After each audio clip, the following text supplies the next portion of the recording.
Welcome to the Devoted Dreamers podcast. This is the show for you if you are ready to get out of your own way and get moving on your God-shaped dream.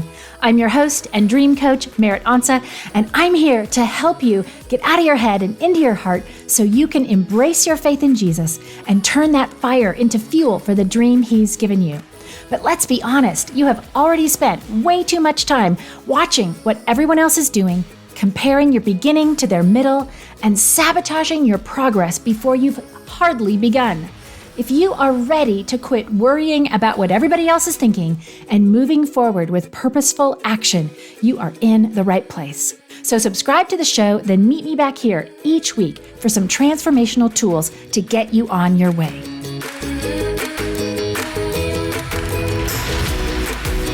Hey Dreamer, you are popping right into the middle of my solo series about why so many women give up on their dreams and what you can do to avoid being one of them.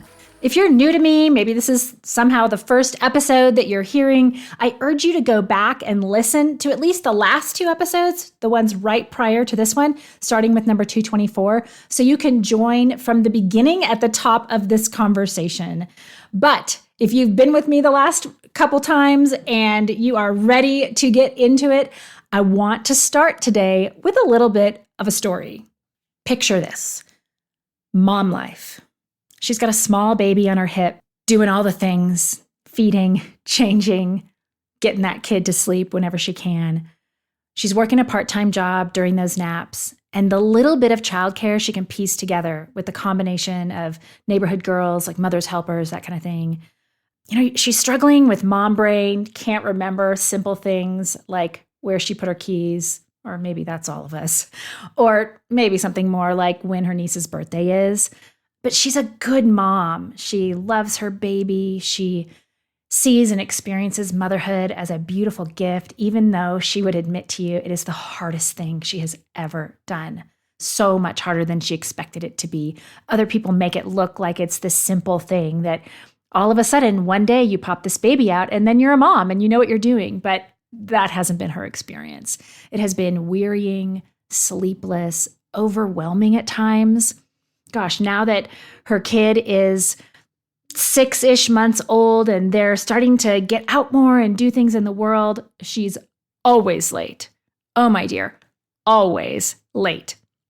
At least for now, it's just like late to story time at the library or late to getting the grocery shopping done or whatever it is, like simple things she's always late to, but she's not always been that way. And so it feels unsettling now in this new season of life. And there are some days that she's just not sure how she gets through the day, but somehow she does.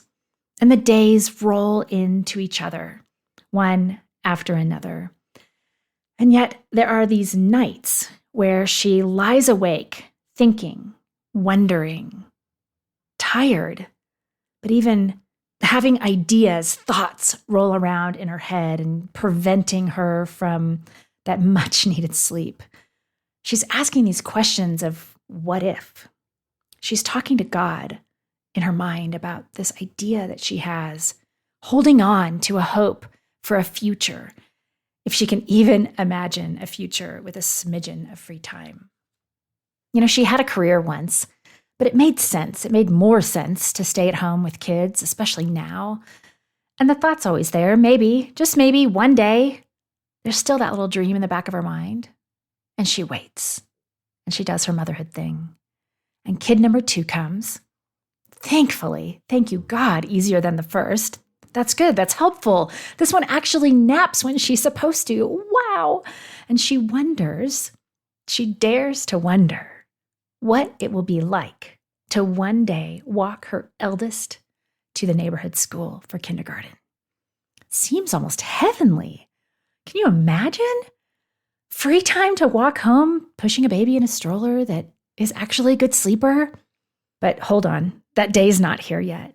So she continues working a little part-time job at night during nap time while her kids do some semi-supervised crafting on the kitchen table. Yes, that is a little bit dangerous.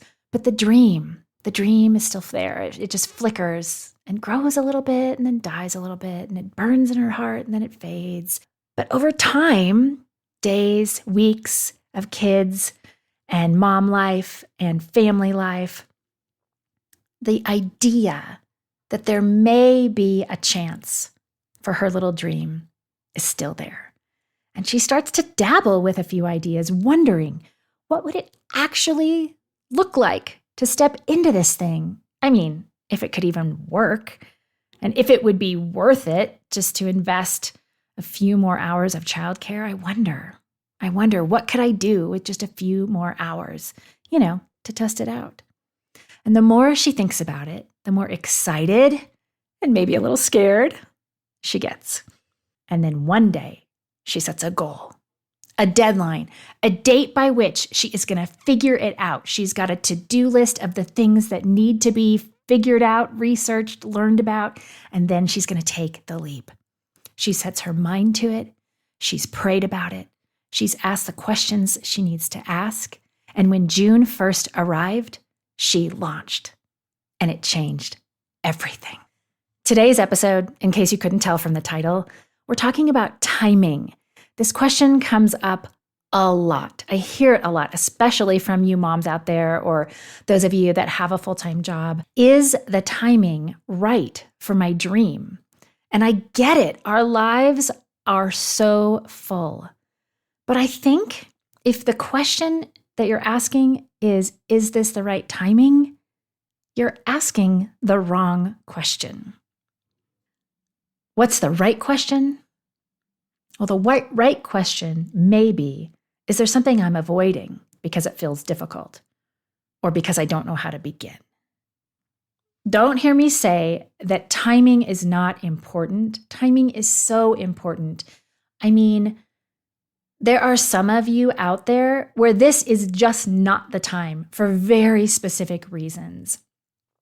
But I'm going to push back on the timing question for others of you where that answer is just not so obvious. And then that's why I want to talk today about, could the question about timing really be an indication that there's something else that you're a little bit more worried about than timing? There's this verse in the Psalms that I think plays well into this conversation. It's Psalm 90:12, and I'm reading it from the NIV, and it says, "Teach us to number our days, that we may gain a heart of wisdom." So it's important, right? It's important to note that we have a limited number of days here on this earth. And we want that to inform the choices that we make with wisdom, right? Teach us to number our days, that we may gain a heart of wisdom. So if timing has been one of the barriers for you, if it's been a question that's been burning in your heart all this time as you've been listening to the Devoted Dreamers podcast and wondering if it's time for you to take the next step, I want to discuss today 3 mistakes that we can make when we're asking this question, is this the right timing for my dream? And so let's talk about that, and then we're going to kind of answer, how do we figure this out a little bit later on in the episode. So mistake number 1, when we think about timing, is thinking, I can always do this later. And I have to ask you, when is later? Is it somewhere in the window of time that you think you'll finally finish your second child's baby book? I haven't finished my first child's baby book, so yeah. The second one is probably not happening, or at least not in the way that I imagined that it would, because our time is limited. Our days are limited. Our life is limited. And when it comes to a baby book, I mean, I've got the pictures, right? That's not the problem. It's that I actually want to be with the child instead of spending time creating a book for her about all of her memories of us being together or not being together because I'm too busy working on the book, right? Anyway, that is a side note. But our days being limited, our time being limited, I think we are possibly collectively as a society maybe a little bit more aware of this now. For me, specific to where I live near Boulder, Colorado, after a major disaster just 7 minutes away from our home, where 1,000 homes were lost in just a few hours' time in a massive grass fire, it was gone like that, like gone. Everything could be taken away tomorrow. And as I began to kind of look through scripture and say, okay, what else does God's word say about postponing or putting something off or saving something for tomorrow? And I found 3 verses. I'm sure there's more, but these are the ones that immediately kind of came to mind and I thought I would share with you today. So Luke 12, 16 through 21, this is the parable of the rich fool. You might go read that, but it's definitely this idea that we are not promised tomorrow. This rich young man stores up for himself, but he was not rich toward God, and God ended his life after he had stored all this stuff away for tomorrow. And so we're not promised that we're going to get to have a tomorrow. Proverbs 27:1, quoting, "Do not boast about tomorrow, for you do not know what a day may bring." That's the NIV. And then Isaiah 56:12, "Come, each one cries, let me get wine, let us drink our fill of beer, and tomorrow will be like today, or even far better." I think what God is trying to impress upon our hearts is that we have this idea that every day is just going to keep going along. But the time will come when that is no longer the case for all of us. So mistake number 1 is putting something off till tomorrow, thinking, I can always do it later. The reality is, there may not be a later. Mistake number 2, when questioning if this is the right timing for my dream, is thinking, I'm too busy to take on something new right now. And that may be true for you. That may be just the straight out reality for you. But the reason I bring this one up, and as a mistake that we could potentially make, is that if God has put something on your heart, it's probably not for 25 years from now, or maybe even 5 years from now. He might give you a little glimmer, but if there's this clear sense of wow, you've put this on my heart, it connects to my gifts and talents and passions and life experiences, thinking I'm too busy to take on something new right now might actually be the wrong question. The right question in this case may be, do I need to make space? Is this going to become an obedience question? Is God putting this here for me to say yes to? If it's here for you now, maybe it's an opportunity for you to look at what you've already said yes to and determine if those were the right yeses. Or if it's time to say no to something that you've already said yes to say, okay, this season of doing XYZ externally outside of my home, we just may need to put a bow on that for now so that I can be obedient to what God has called me to and spend the time I was spending over here doing whatever volunteer endeavor or other activity. Maybe for a season, I need to investigate trading these two things out so that I can be obedient to something that God has put on my heart. Okay, and then mistake number 3 in our thinking sounds like this. If it's something that I want, desire, or feel passionate about, it's selfish for me to pursue it while I still have kids at home. I think this is a real question. I'm not trying to discount any of the questions that may be rolling around in your head and the real struggles and deliberations that you're having as God has given you an idea, a dream to pursue. But if the question is this selfish? If I take time away from my kids, am I being selfish? And you will need to deliberate this for your own circumstances with your Father in heaven and with the people who matter in your life. As far as how do I test whether my desires are selfish or whether I'm using that as an excuse, because right, we make these declarations and sometimes the reality is they're an excuse. Just because you want something or desire or feel passionate about it doesn't mean that it's selfish. In fact, you having interests outside the bubble of your home, outside the experience of your kids, that's actually really good for your kids to see that they are not the be-all, end-all of your lives. And I think some of us who spend a lot of time with our kids struggle with finding, there may not be a balance, but some sort of regular, meaningful way to step away from the role of mother, because it is just a role. It's a very important role and responsibility, but it's just a role. You have other important roles in your life. A daughter of the king, good chance you're a wife as well as a mother. And, my situation, I have parents that are very near and dear to us, and I have a responsibility as a daughter to them. I am a sister. I am a church member, and the list goes on, right? And so for you to pursue something, and let me specifically categorize my definition of a God-shaped dream as far as who's the dream for.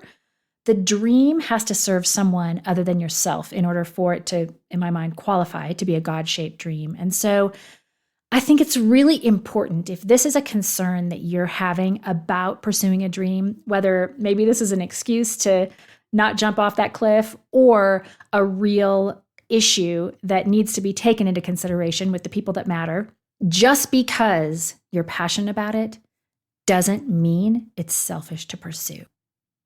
Just because you're passionate about it doesn't mean it's selfish to pursue. If God has given you, like I said, life experiences, a passion for a group of people or a place or community, skills and abilities and talents, He's given you those to use, not to hide away, not to save for later.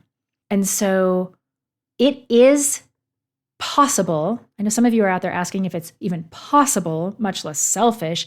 Is it possible for me to do this with kids? And I would tell you that it is possible. It might look really different than what you expect, but it is possible. So again, I call these 3 mistakes, right? The 3 mistakes that you could make when you're asking this question about timing. And a lot of times when we're asking these questions, of course, they can be well-intentioned and completely legit. Like, you just had a baby last week, so the timing is not ideal for you to start working on a God-shaped dream today. But honestly, it depends. And better than asking, is this the right timing for my dream? Likely with the assumption that you wouldn't be asking if you thought the timing was spot on. The better question is, if God is revealing a dream to me, are my current yeses the right yeses? And are my current no's the right no's? Or do I need to begin praying now about making some adjustments? Meaning, time, though you say it's the issue, may not be the actual issue. Time might just be your excuse. Like if Moses had replied to God when he was called to go to Pharaoh, if he'd said, "Oh God, I'm really busy right now making bricks with my family, and I'm not going to be able to make it today. Sorry." Yeah, that's not going to fly. So how do you begin to figure this thing out alongside the Lord? I've got some steps for you. And this may be the segment of this episode where you might want to take a few notes. I will put some of this in the show notes as well. But I would always recommend starting with prayer and time in God's word. And the prayer might be as simple as, "Lord, teach me to number my days. Lord, please give me a heart of wisdom. Lord, show me if I'm making an excuse to avoid confronting my own fears." And so practically, how do you determine, in addition to prayer with the God of the universe who knows all things, how do you determine if this is the right timing for your dream? And let's just lay the foundation here of some actual concerns you may have from the beginning. So I want to legitimize that if any of these things connect with you, as far as time being a legit issue, I am with you. These are real concerns and they must be taken into consideration. But number one, I have small kids at home. I've got a couple of MOPS Talks episodes that I could share with you. I will put those in the show notes. But what do we do if we have small kids at home? How in the world would we pursue a dream? How would we find those little pockets of time to do that? Here's another one. I'm homeschooling kids. So they're not just little, they're bigger and they're busy and they have lots of questions and needs and we connect face to face for lots of hours during the day. That's a legit time question. Number 3, I don't have the money to invest. Let me tell you, I've got a series coming up for you, probably March-ish, about finding financial support for pursuing your dream or figuring out how to find the funds to pursue a dream. Yes, that does potentially cost you some time. So stay tuned for that. Number 4, I'm not sure God is calling me to do it right now. Okay, you're not sure He's calling you to do it right now. How are you going to get sure on that? That's a follow-up question that's really important to ask if that's one of your actual, true, legit concerns. A 5th one, I don't think my husband or partner would support me. That one is a big deal for sure. And I think it's an important one to address. But specifically, if the question or if the thought is, I don't think my husband or partner would support me, how could you begin to have some conversations with that person to figure out if that's just a fear, like if that's something that you've made up in your head or that you have batted around in your mind way too many times without actually putting the question on the table to have the conversation. Because sometimes I think you might be surprised with the answer. And then the last one on this list is, I'm already working or otherwise overcommitted. Where would I find the time? And I do think also an important, actual, legit concern of something to look at and consider where that lands in the priorities, the already working or whatever you've overcommitted yourself to, and this dream that God's put on your heart. Where do those fall in the ranking of importance, considering, am I being disobedient if I say no to the dream right now?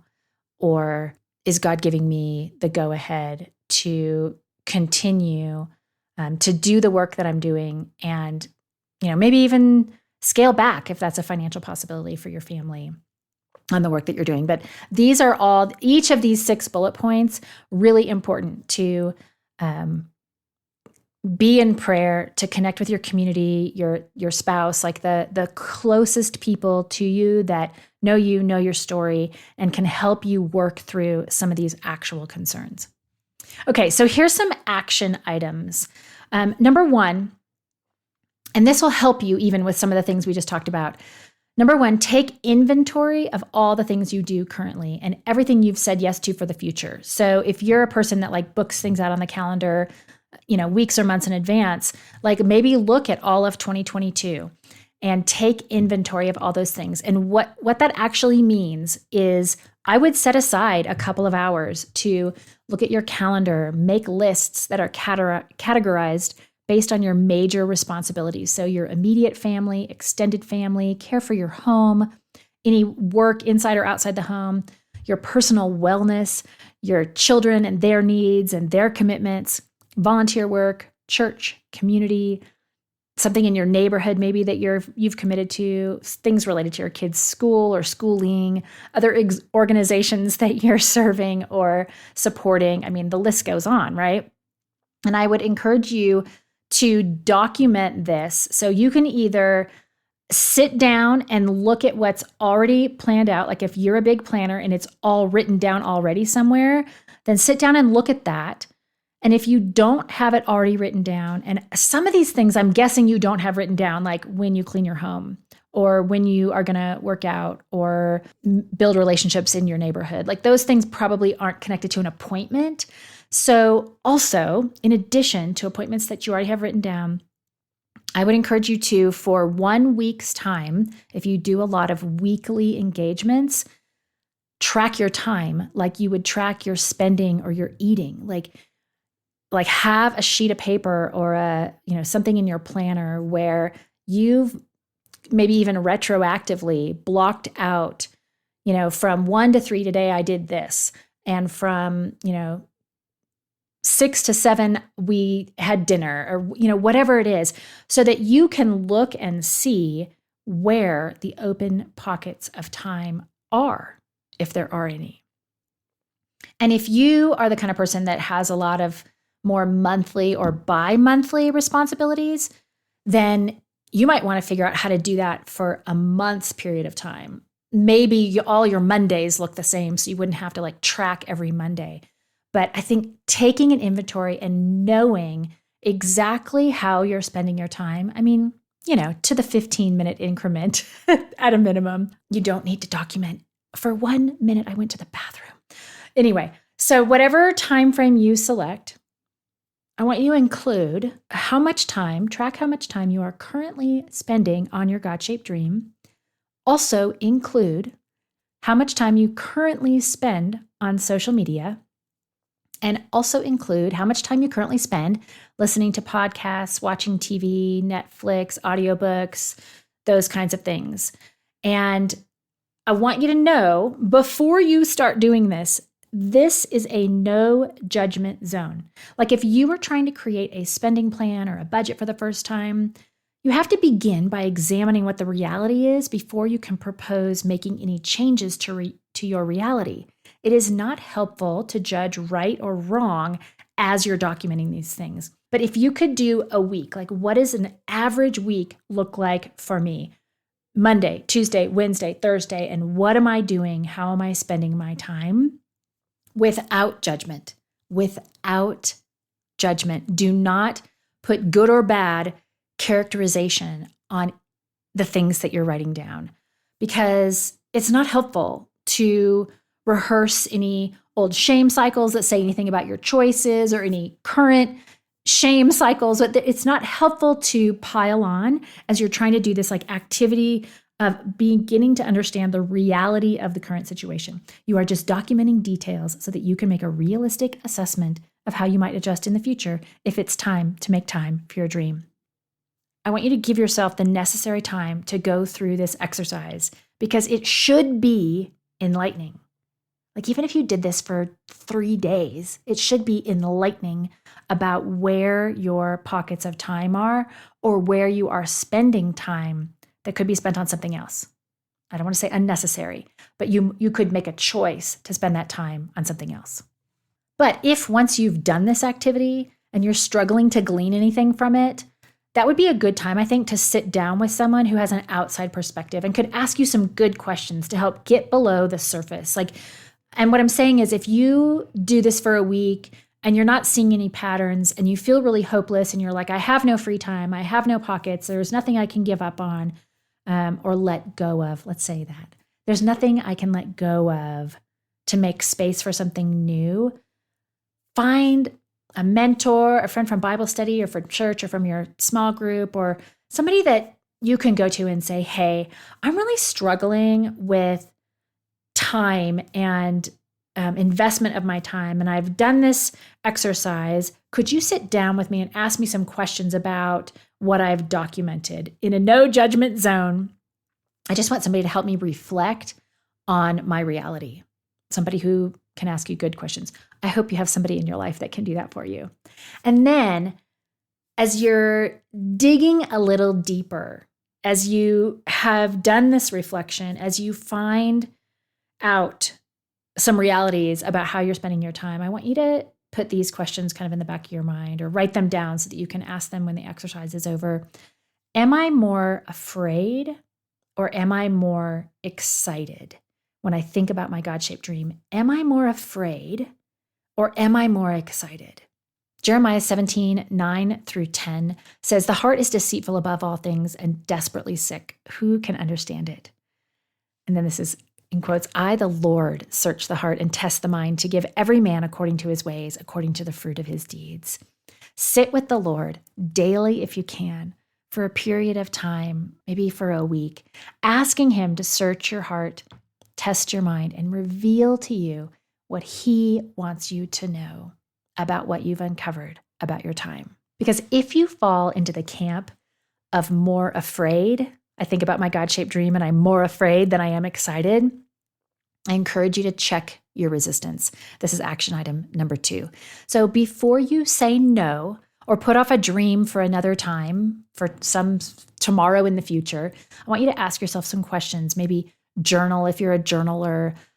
If you are a verbal processor and you have a friend that can do this with you, or like do it on your audio notes app in your phone, but speak the answers to these questions out loud and process what it is. If you're more afraid of your dream and this issue of time is what's blocking you, ask yourself, do I idolize comfort and the idea of staying within my comfort zone instead of leaving it? Ask yourself, am I avoiding God on this topic? And if I'm avoiding talking to God about this topic, what is it that I'm afraid of? And then specifically, question number 3, what are the thoughts that come up when I consider the dream? What are the thoughts and the feelings? What are the thoughts and feelings that come up when I consider my God-shaped dream? And then question number 4, is there something I could let go of that's not primary, like loving God, loving neighbor, caring for your kids, loving your husband, that would make space for my dream? And am I willing to consider letting it go? Is there something I could let go of that's not primary that would help make space for the dream? And am I willing to consider letting it go? And if you fall in the camp of being more excited about your dream and you're like a go-getter, and why in the world is Merritt even talking about this timing issue? Because I'm ready to do it yesterday. Action item number 3, test your desires. Before you jump into a dream, ask some questions like, number 1, am I trying to find my value, worth, or identity in pursuing a dream? P.S. This will always fail you. Question number 2, am I in a healthy space mentally and emotionally right now to begin taking on greater responsibility and, need I say burden? Because it is, there will be some burden to it of pursuing a God-shaped dream. And then question number 3, have I considered how the dream will impact me and or my family?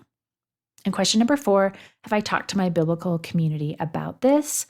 And what do they say? So we've spent a bit of time today talking about timing and this question of timing. Is the timing right for me and my God-shaped dream? And what I want you to hear is that question may just be too simple to really encompass all of what might be going on within you. If, I just don't really have time, is what's coming up for you right now when God plants this idea in your head and your heart. If that's an easy, oh God, I just don't have time for it. I urge you to maybe even re-listen to this again and think back and ask the Lord, have I even talked to you about this, God? Or am I just making a quick decision that I do not have the time, I do not have the bandwidth, my life is completely out of balance already? There's more to the conversation. If you're a Christian woman who is ready to finally get moving on a passion project so you can step into your gifting, and you want to get a clear plan for how to do that, and you're done being a spectator to everyone else's dreams, I want to have a conversation with you. I tell you, this is my passion and my gifting to walk you through what it takes to move a project from your imagination to implementation, and I am currently booking free 30-minute discovery calls right now. All you have to do is go to merrittonsa.com/book-a-call and answer a few questions so we can get that conversation on the calendar. Again, the link is merrittonsa.com/book-a-call. My friend, thank you so much for listening today. I hope you don't let the conversation end here. You can connect with me and a supportive group of women dreamers over in the Devoted Dreamers Facebook group. We're building an encouraging community of like-minded women because we were never meant to do this God-shaped dream thing alone. You can find the group at bit.ly/dreamer group. Thanks for listening today.